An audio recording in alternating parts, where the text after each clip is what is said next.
Okay, so I wanted to address some changes, some issues that I'm having currently, and just talk a little bit about War Thunders. And as a bonus today, I'm also going to talk a little bit about CS2.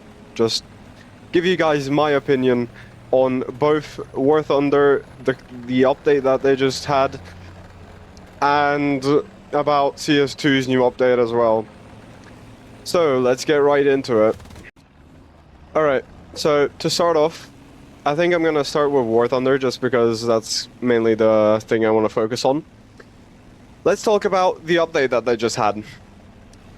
I like the fact that they gave the Arietes better armor, slightly better armor. It's no big change, but it's something in the right direction. Models, okay, you added more models, cool, fun.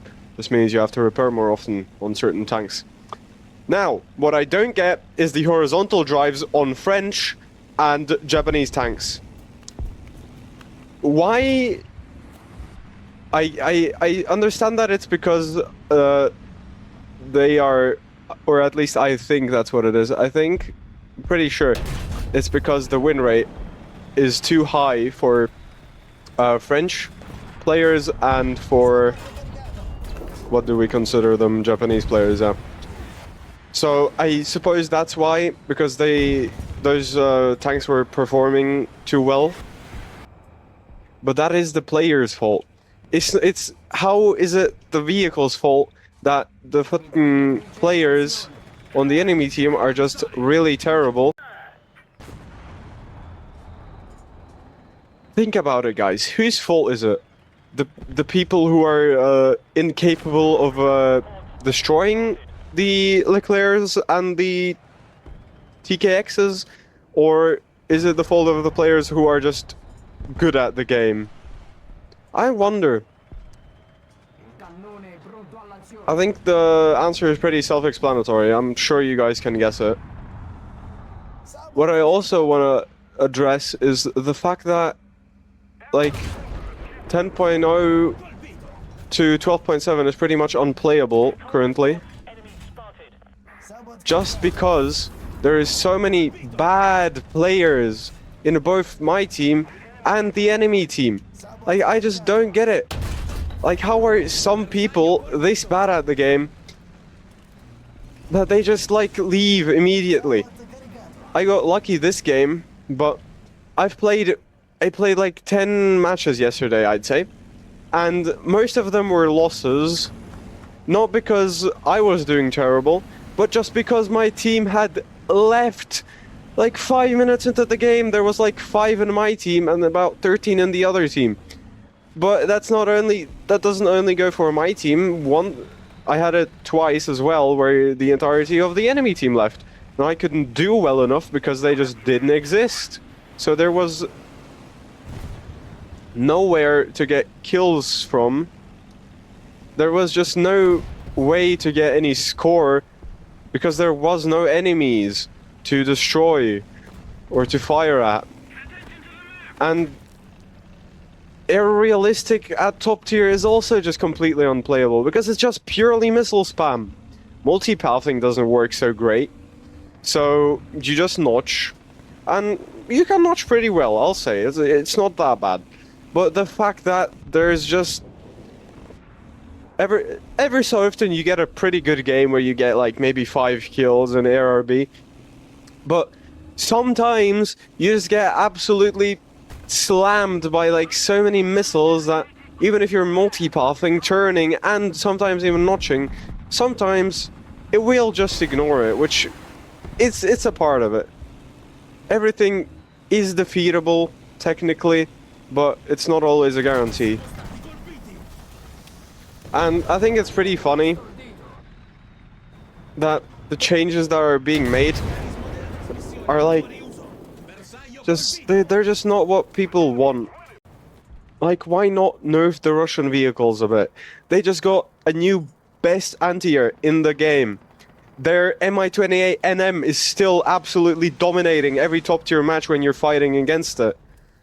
Because pretty much any SPA that has IR missiles, which is the Iris-T and a few others that I can't name right now because it's like whatever, but also any like radar SPA, if you just go low enough, any SPA that has active radar homing missiles just can't hit the target. So the Mi-28NM is pretty much immune to any SPA unless it's like a Salcos guided thing, which would be the Ito 90, Fladakrat, or Panzer, I guess. Thing is, you have to guide those manually, but pretty much none of the top tier SPAs are actually guided manually. They are all like active radar homing or infrared. So I think that's a pretty big issue, that there is just no way to get rid of a certain helicopter that has just been pretty much known to dominate top tier for like the entirety of its existence. And Spike LRs are still surprisingly poorly modeled, I'll say. Like, I'm not too sure what kind of example I can give you, but more often than not, those Spike LRs are just gonna go like for tracks, for machine guns. They're just gonna go for like the most random part of a vehicle possible. Also, a really interesting tank is the BMP-2 Terminator, as you're seeing right now. There's pretty much nothing you can do against it, unless you see its hull, and it's still at 10.3 somehow, where there is so many light tanks, which is just absolutely insane, that does Gaijin not know what to do at this point? I feel like they just don't know what to do. So, to sum it up, this major update in War Thunder has been absolutely useless. It has brought nothing new to the game. Everything's just old copy-paste. Okay, maybe you'll say, yeah, they made some changes to a few vehicles here. You got slightly buffed and nerfed Arietes because they got all the modules. But they did also get a slight front armor buff. The Japanese tanks all got nerfed. By that I mean the Type 90s and the TKX variants. And all the Leclercs got nerfed as well. Which, honestly, just skill issue is all I'm gonna say. So, yeah, pretty much. This update is disappointing at best. What else did we get new from this update? Oh yeah, no, that's right.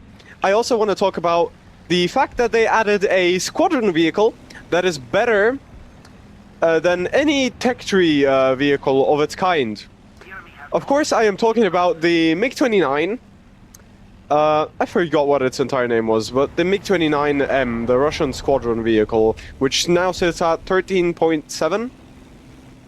It is, as far as I'm concerned, the exact same plane as the tech tree MiG-29, the one that's at 13.3, just with 2 extra hard points, and I don't remember, maybe it had a upgraded radar as well.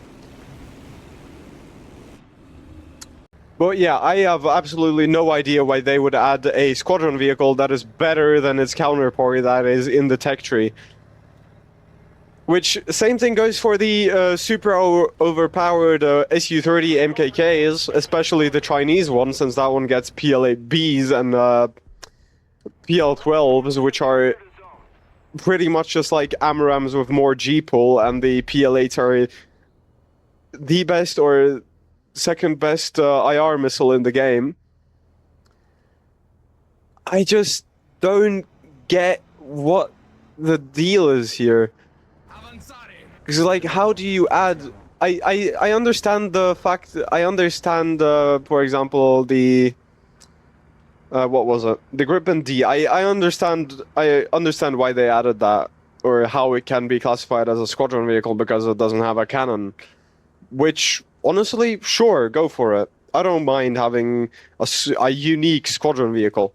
But how is the MiG-29, the squadron MiG-29, how is it unique exactly? The fact that it's better than the one in-game?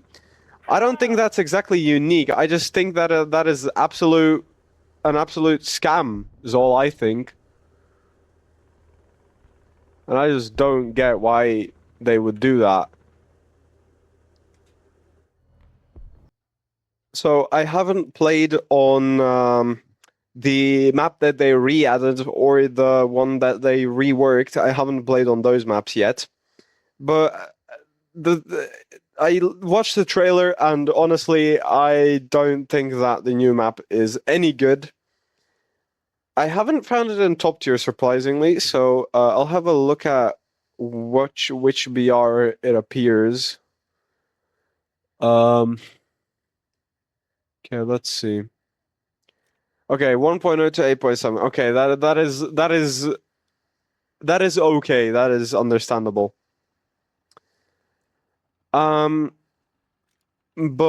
yeah, pretty much. I think that the White Rock. I haven't played White Rock Fortress ever. Okay, I started the game like pretty much half a year after they removed White Rock Fortress. So I don't know how the map plays. I don't know how it is, but as far as I've seen, it's just Camper Festival. At least in my opinion, that's what it looked like. So I'm just gonna go with that assumption that it is Camper Festival. Of course, I haven't. Take this with a grain of salt because I haven't actually looked at it. So another thing is the new stat cards, which I don't mind. I kind of like the new stat cards. It gives you more information. Of course, it's still a bit janky, and there's a lot of information on it now. But it's fine. It's okay. Something somewhat good has been added. Cool. So overall, update is meh. New vehicles pretty much just don't exist. So I'm just not sure what to think about this. I don't like it. I don't like it. Okay, and now let's get to Counter-Strike 2, which probably doesn't interest most of you that much because I'm more of a War Thunder CC. But I think that the magazine reload was an unnecessary update that nobody asked for, bro. Like, who wanted that? The game is not realistic. Like, why would you add something to make it more, quote, realistic if the game itself is not realistic? It's just, to me, it doesn't make sense. Maybe some people like it, but I checked the Steam page where the update was. I saw that nobody had liked it, and there was already like 2,200 comments under it, and nobody had liked it. Like, how do you mess up so bad? Who thought that adding that feature was a good idea? Honestly, it's whatever, dude. All right, thank you guys for watching. This was a really painful video. For me, at least, the War Thunder is absolutely unplayable. CS2 is going to become unplayable soon enough. And I just hope that the devs get their shit together and actually release a good update for once. Thank you guys for watching. See yous. Goodbye.